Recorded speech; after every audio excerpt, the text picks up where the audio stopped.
What's going on, everybody? It's your boy Gifted Gamer 204 back at it again. And yes, you guessed right.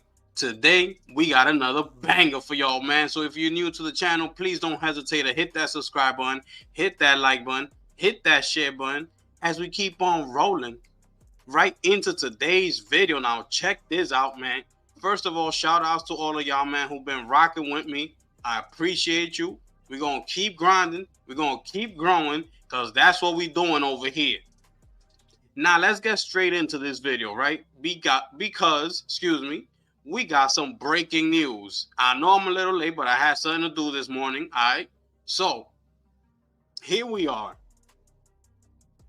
And it has officially been done. So, as you see on your screen, it's official. Kadokawa is now part of the PlayStation Studios family, man. Real talk, man. I wish I had a stream deck. I could just, put the clapping hands, you know what I'm saying? Because this is something to celebrate here. These are the type of moves you got to make. Now, I'm going to break this down so fast because we don't need to really get into all the details that we'll put out there. You know what I'm saying? We're going to get to the main, the nitty gritty of it, right? So if you see here, Sony will increase its share in Kadokawa from 1.9% to about 10% and become Kadokawa's largest shareholder.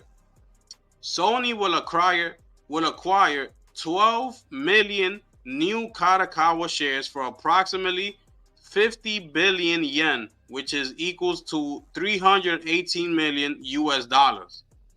Sony does not plan to acquire any further shares in Kadokawa. At this time, Sony does not plan to acquire additional Kadokawa shares. Okay? So what this means is, they're adding 10%. I don't know why they wording it like this. You know what I'm saying? Because they didn't just own 1.9%. They owned, remember when I reported on this, when the deal was like close to being done, that I reported Sony and Tencent share have a lot. I think Sony had like 14% and Tencent owned 16%, right? So that's why I'm asking. That's why I'm sitting here saying, why would they even word it like this when that's not the real number? So Sony owns 14% of Kadokawa, and Tencent owns 16%. Okay, so now what Sony's doing, they bought an additional 10% of the company, which equals up to 24%, making them the majority shareholders of Kadokawa. That's what's going on here. They bought an additional 10%. They didn't just buy 10% because they already had 14% of the company. You see what I'm saying? So them buying the 10% brings them up to 24, which makes them now the majority shareholders in the company. So now nothing moves within Kadokawa without Sony having a say so. That's what this means. The next Elden Ring or whatever game comes out from Software, Sony has the last say in that. Without Sony, nothing moves now. This is what this is this is basically what it's telling you. Nothing moves without Sony. If Sony decides that they want to try to make it first party, the next From Software game or whatever it is, this is what they're going to roll with. They have the majority say in the company. Just think about like a round table, right? Just think about a round table full of seats and people sitting on them. Sony came in and bought the majority of those seats sitting around that table. You see what I'm saying? That's how you got to think of it. Sony took the majority of them people and bought those chairs, basically. That's what's happening here. So they have the upper hand now in the company. Okay, now, I forgot what I was gonna say. My goodness. Anyways, right? Yeah, so them not buying the company outright, okay? This is another thing. To me, this is the best and the smartest decision that they could have made, okay? Because buying this company straight out would not have made any sense. Why? Because why would you? You're looking at your competition, which is Xbox, okay? They are basically out of the runnings as far as competition. You don't really compete with Nintendo. When you really look at it, Nintendo's not PlayStation's competition. Its competition is Xbox. Being that Xbox is going full third party, whether you like it or not, that's what's happening. In Satya's own words, okay? PlayStation is now looking at this and saying, why would we even need to buy the whole company? We could just buy up the majority of the shares and just control the company that way. Why spend all this money in acquiring this company when we don't even need it? All the Xbox games are coming over to PlayStation. They already have their own first party games. And after making this move, Xbox going everywhere, when the new and I'm not talking about this Elden Ring game that we saw at the Video Game Awards, because that looks like a side project off of Elden Ring, like a co-op adventure type of thing, but it's not necessarily like a brand new like game. You see what I'm saying?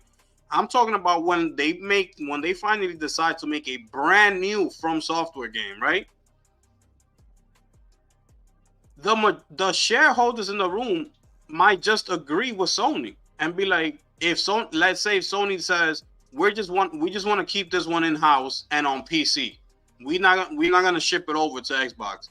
They could do that now, because now the rest of the shareholders might look at this now and be like, yeah, we're right there with you. Why? Because why do we need to put it on Xbox when clearly, let me show you.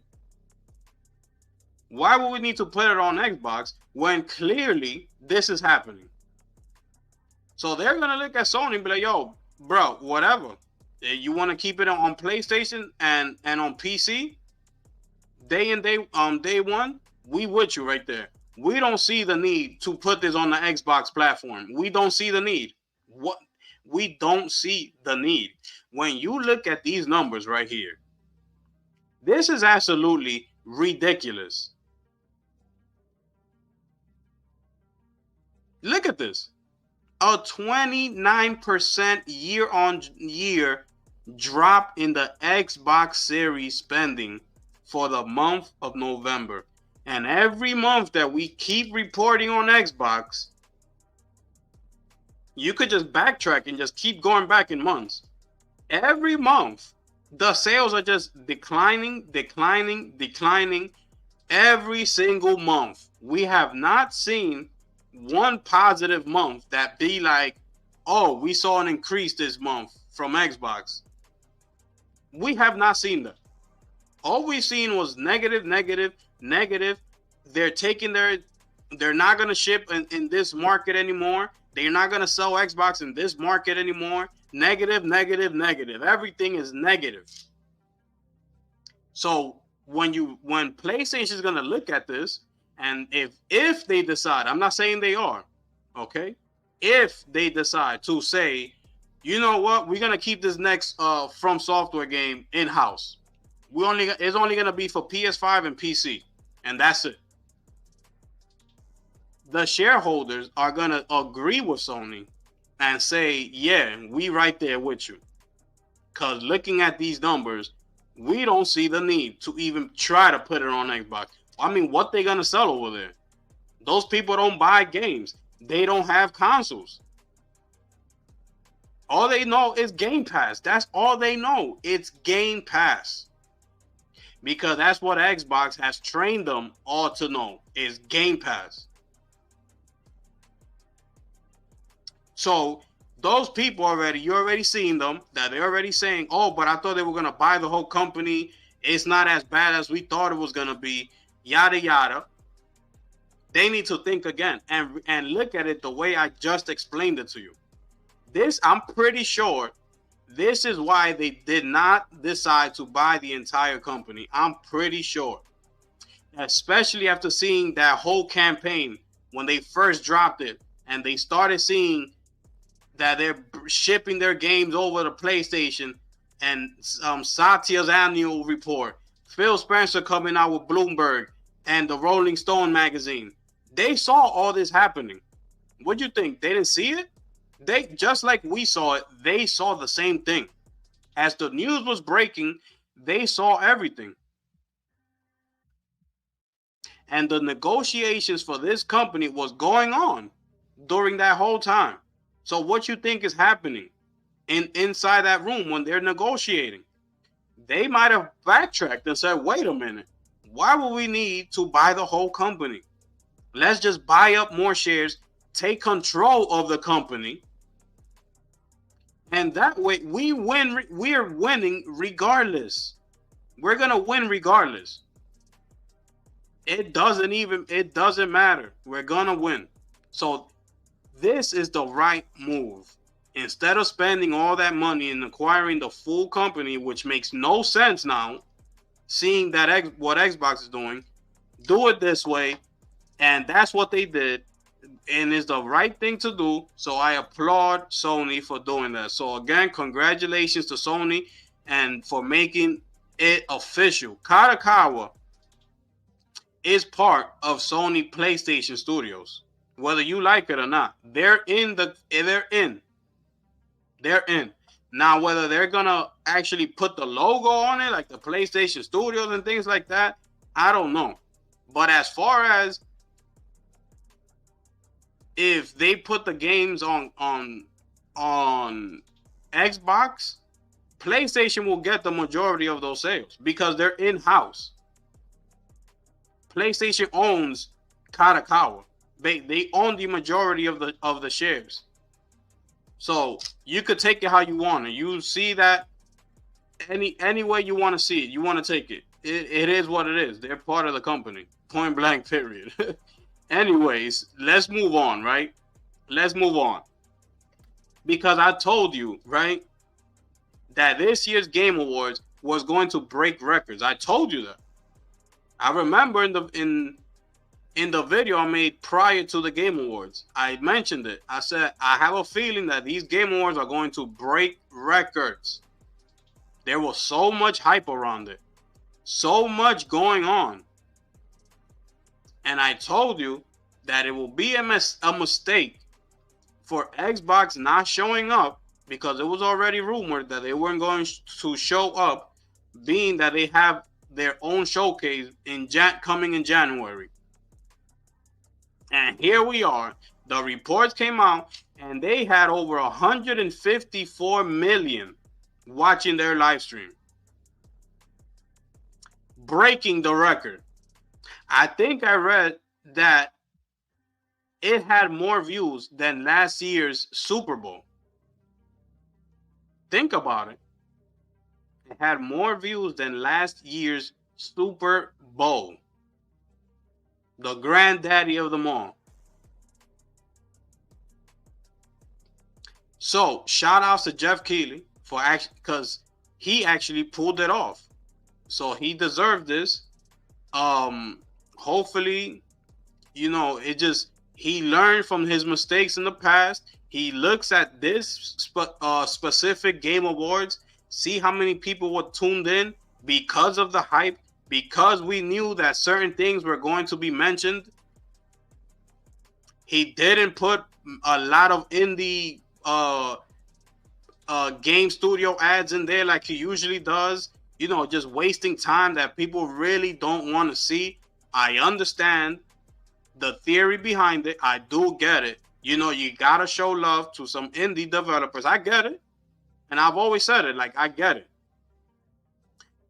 But there's a time and place for everything. These are the Game Awards. This is the granddaddy. This is when everybody's tuning in to see what's up. This is when the big boys got to come out. So he did it. He did it just right this year. And that's why this year's Game Awards broke records. As you can see here, 154 million. I mean, my goodness. It's crazy. So salute to Jeff Keighley, man, for pulling this thing off, man. It was incredible. It was incredible. I love the Game Awards this year. It was phenomenal. Everything about it was incredible. Okay, let me move on, okay? So you know that Sony has China Hero Project, which is coming, you know, those Chinese developers are bringing some heat, in case you didn't know. Those games over there are looking incredible. So now I see here that they also investing in India Hero Project. So this is another project that they're working on. And this is what you need to pay attention to. This is why I keep saying why this company is so smart and so strategic. You need to go out and see and speak with developers and see what they're doing. You know what I'm saying? Like, build relationships. This is what you need to be doing. And this is what Xbox fails to do. Xbox just, all they want to do is just be on social media and create false hype. That's what they care about. They want to be in the news. That's what they want to do. It's just have publicity. Be in the news. Talk about us. Yes. Talk. Even whether it's good or bad, just talk about us. That's all we care about. That's what it seems like to me. Instead of working behind the scenes, just like PlayStation does, just like they're doing with China Hero Project, and now we're reading here, just like they're doing with India Hero Project. We don't know what those Indian developers could come up with. We don't know. I mean, I don't know. I should say, I don't know. But obviously, they know. Sony knows. That's why they having a whole India Hero Project. You build the relationships. You never know. Games come out. It might do good. You take chances. This is what you need to do. Take chances. Help them develop a certain game that you see some promise in. You know, give them some money, help them out with your resources. Let them develop, let the game come out. If it's a smash, that's it. Your relationship is right there. They're gonna come right back to you and say, "Yo, Sony, thank you, because without this amount of money, we would not be able to make the game." Just like Helldivers 2, they mentioned it. They said without Sony, Helldivers 2 was not going to be the game that it is today. We would have seen a totally different Helldivers 2 if it wasn't for Sony. So, you know, if these companies do well, these developers, you could probably scoop them up and bring them into PlayStation Studios. You don't necessarily have to, but if Sony sees that much promise in that studio or something, they could do it because now the relationship is there. So this is another win for Sony and PlayStation. I mean, this is crazy. This is crazy. And it just blows my mind that these news just keep on coming out. They're so strategic when it comes to PlayStation. They're so strategic. They don't care about all the hype. They don't care about publicity, being all up in the news feeds and all this, being in people's mouths. They don't care about that. They move in silence. They make moves quietly.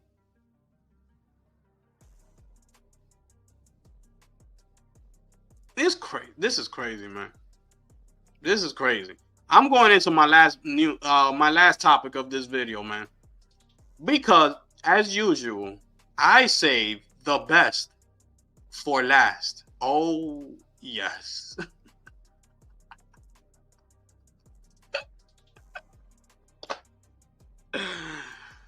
Oh man. Anyways, here it is, man. It's the one and only Mr. Mark Cerny himself, aka the GOAT. You see it. He did he had a video out yesterday, explaining the PS5 Pro, like the specs and things like that, because there was a lot of misinformation online. You know what I'm saying? So, he had to come out and clear up some things, and he did. He cleared up a lot.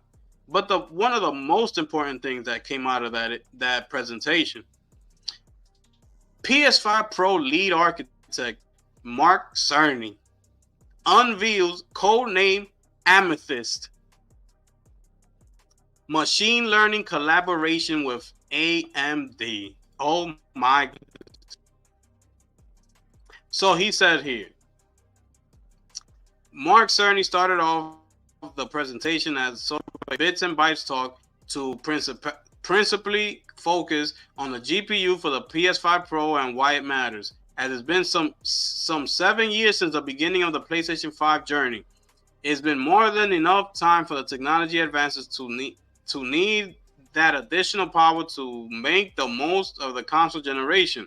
With the PlayStation 5 already having been on the market for more than 4 years, Mark Cerny admitted that it's taken time for the game creators to get up to speed unless you're one of Sony's first-party studios like Naughty Dog or Santa Monica. Much of the PS5 Pro presentation focused on what Mark Cerny called the Big Three: a larger GPU, advanced ray tracing features, and upscaling games through artificial intelligence and PSSR. The first focus was on the larger GPU in the PlayStation 5 Pro, which features a unique AMD architecture that Sony was branding as RDNA 2.x. This was a hybrid variant of RDNA 2 while featuring both custom and future RDNA versions present in RDNA 3 and beyond.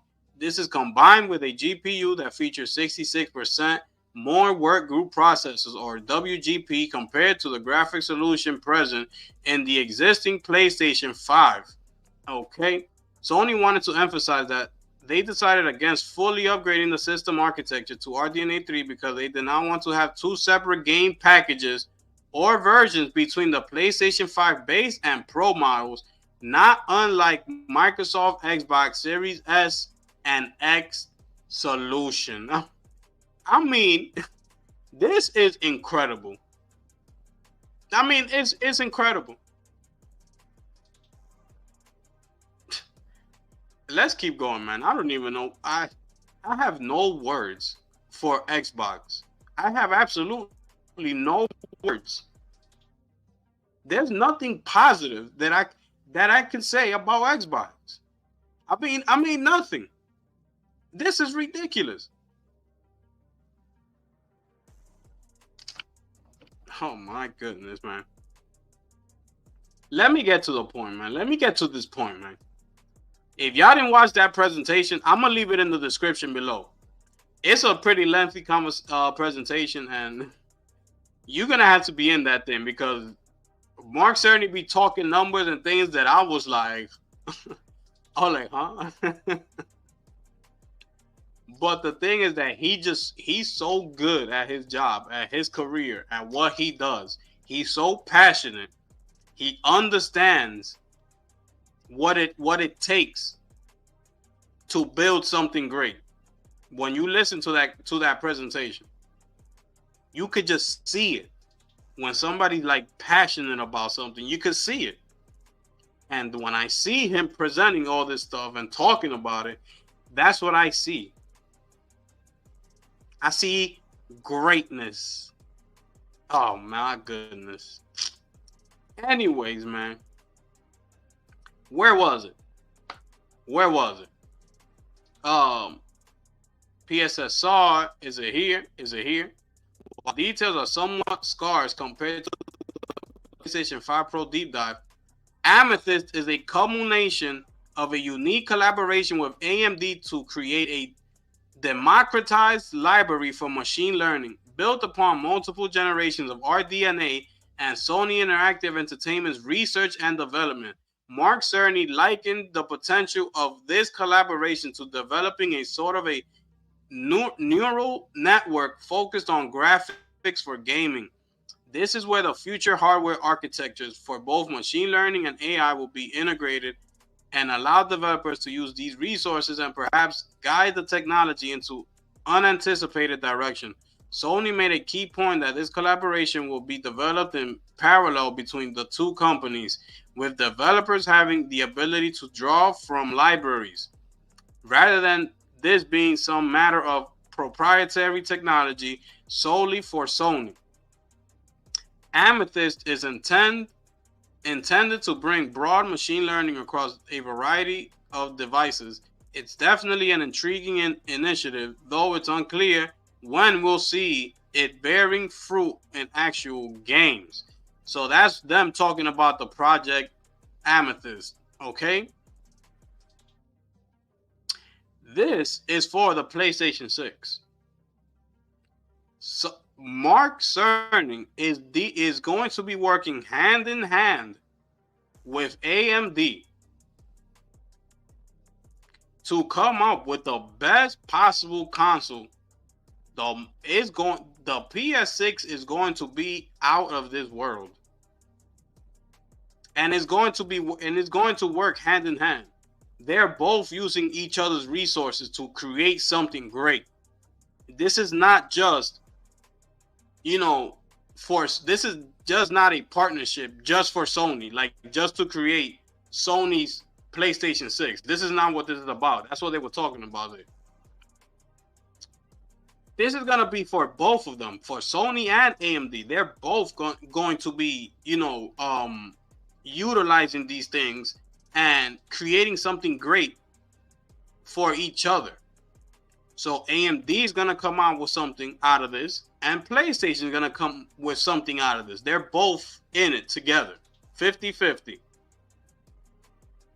This sounds like music to my ears, because Mark Cerny is going to be able to take so much technology from AMD, because AMD works with chips and they work, with PC.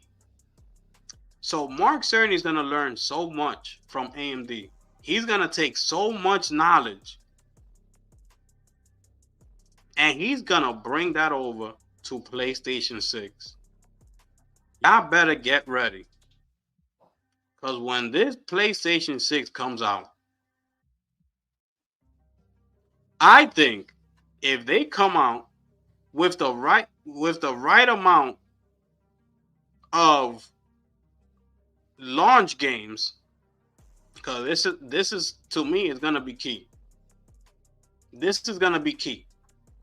When the PS6 comes out, if they come out with the right specific titles for their launch titles for PS6, let's say, PS6 is launching and The Last of Us Part 3 is coming out, launch title. You see what I'm saying? Or in a few months after that, like 4 months later or 5 months, the new God of War is gonna come out. Like, if they come out swinging, it's over. The PS6 is going to break records. You could quote me right now. If they come out swinging like how I just mentioned, Last of Us Part 3, launch title, the new God of War, a new Insomniac game. If they come out with 3 bangers and their launch with the PS6, you already know Mark Cerny is gonna bring it when it comes to engineering this thing. It's going to be up to the game developers, their first party game developers, to come in here and give us some exclusives, some great launch titles, and this PlayStation 6 is going to take off. It's going to take off and it's going to break records. I'm telling you, it's gonna break records. Oh yes. And we don't know. Not even, it could be any one of them. It could be Sucker Punch, Insomniac. It definitely needs to be Naughty Dog and Santa Monica. Those two are the top, and Insomniac. But if it's not, it at least needs to be Santa Monica and Naughty Dog. The third one could be either or. It could be Insomniac. It could be, Ben Studios. It could be Sucker Punch. We don't know. But this is how they need to come out. Sony, call me. Just call me, man. Just call me. I got it all in my head right here. Just call me, man. Anyways, man, that's gonna be the end of this video right here, man. I mean, this thing was absolutely incredible. When I heard him say this, I said, oh my goodness, it's over. It's over. They're gonna engineer the next PS6, the next console, in a way like it's going to be a console because it can't be a PC. But it's just going to be, I see that it's going to be structured in some type of way that is almost going to be like a mini PC. It's just not going to have PC components and things like that. It's still going to be a console, but a very powerful console. Anyways, man, it's your boy, the gifted one here, man. And I'm going to catch y'all on the next one. I'm gone.